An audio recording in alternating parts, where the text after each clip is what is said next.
বিশ্বজুড়ে অসংখ্য স্থাপত্যশৈলীর নিদর্শন রয়েছে, তবে তাদের মধ্যে তিনটি বিশেষভাবে উল্লেখযোগ্য। প্রথমেই আসে গ্রেট ওয়াল অফ চায়না। এই মহাকাব্যিক প্রাচীরটি প্রায় ১৩,১৭১ মাইল দীর্ঘ এবং এটি চীনের দীর্ঘ ইতিহাসের সাক্ষী।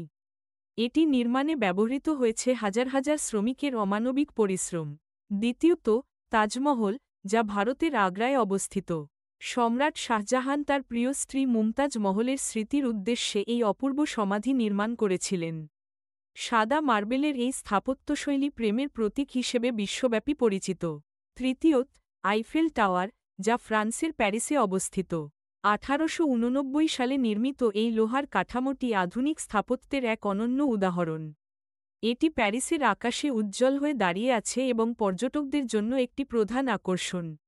এই তিনটি স্থাপত্য নিদর্শন কেবলমাত্র তাদের সৌন্দর্য নয়, বরং তাদের ইতিহাস ও সংস্কৃতির জন্যও বিখ্যাত।